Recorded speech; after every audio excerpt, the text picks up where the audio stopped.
Hi everyone, welcome to the Icehouse podcast. I'm Bryar Stewart, the community manager at the Icehouse, and today we have Kylie Bosanac with us. She is part of the family business Bosanac Builders, and we're really looking forward to having a conversation with Kylie. She is an alumni of the Owner Manager Programme 52, and just hearing about her journey and how she's got to where she is today. So welcome Kylie, great to have you with us.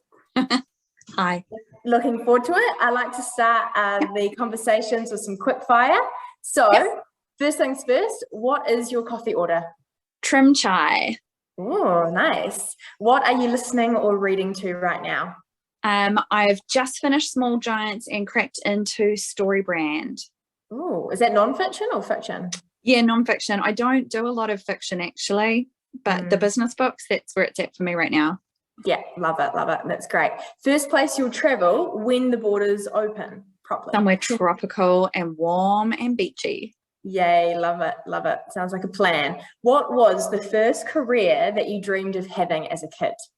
I was going to be in fashion. I was going to be a fashion designer. I love that. That's great.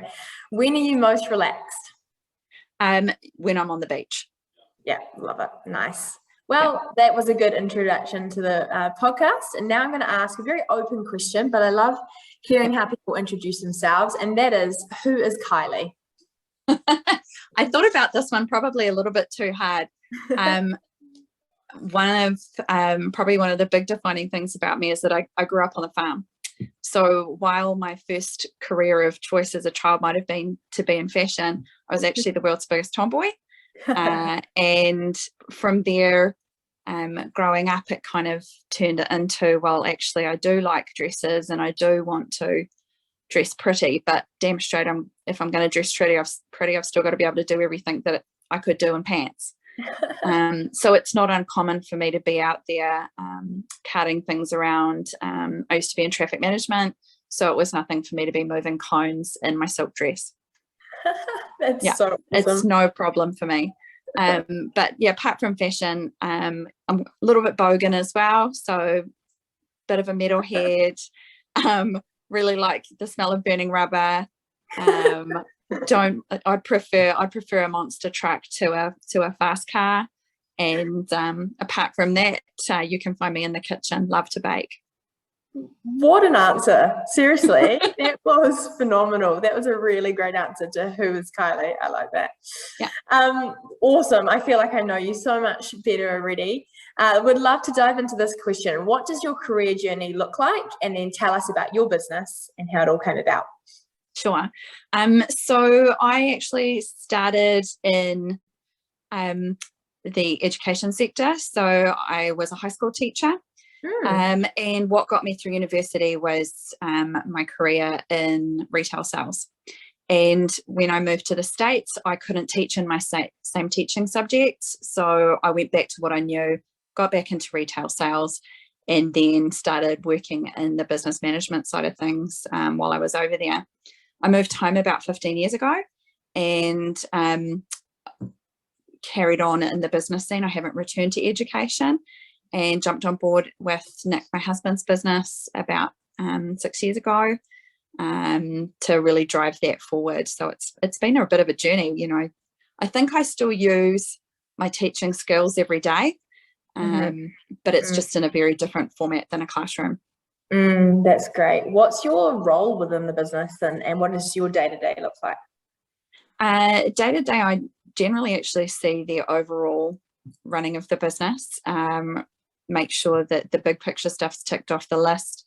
I'm also involved in the marketing and actually on the flip side of that, the marketing takes care of my creative side. But I'm also involved in the QSing and putting those figures together for our homeowners, making sure that their house on land packages and their bespoke designs are quoted up properly. Wow, that's a lot of touch points. It is. Yeah. Too many, really. We're working on that. Yeah. Yeah, totally. Okay, cool. That's awesome. What is one thing that you wish you knew at the start of your business journey? Probably that it's okay to be this and that, not this or that. I think I've always struggled with feeling like I needed to pigeonhole myself For Nick and a lot of people, they knew exactly what they wanted to do from the time they were a child, and they went out and they did it. He always wanted to be a builder. He is a builder. That's not me. I've got a million things that I'm passionate about and could quite happily do. And so I guess that one thing for me is knowing that it's okay for me to be this and that. I love that thought. First time I've heard that on the podcast, actually. So Okay. a cool, really a new thought, but a really great one. It's awesome. Challenges. Would love to hear about one of your biggest challenges within the business and what you learned from it. They're all big challenges, and they all seem giant at the time.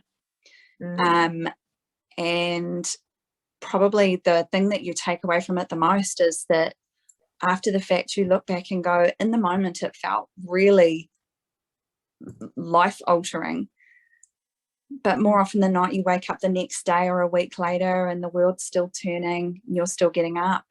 And for us, one of those challenges was also one of our biggest achievements. So when the year that we got our show home up and running, so 3 years ago, it was a hugely challenging time in terms of we'd not done it before, having a show home. We'd just run out of the office, but not only from the construction aspect, we had some really tight deadlines.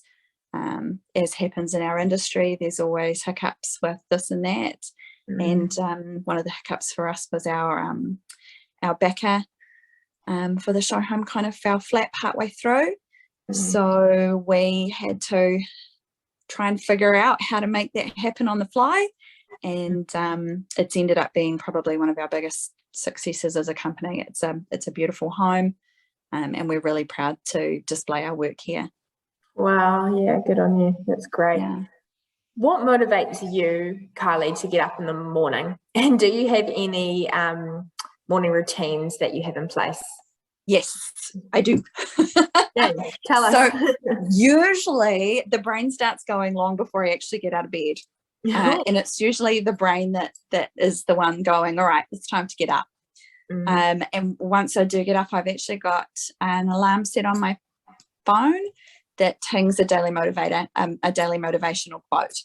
Cool. So I start the day with something positive, and then I kick into a workout, and from there I generally, partway through the workout, have to stop what I'm doing to scribble a bunch of notes of things that have to happen. But as long as coming to mind, as long as those things have taken place, it's usually a good day. Win the morning, win the day. I like that. Win the morning, win the day. That's great. I love that thought of you're doing your workout and you're like, this, and it sort of kickstarts your day. It happens so often. That's so funny. I'd love to hear how you actually heard about the Icehouse and the Owner Manager Programme as well.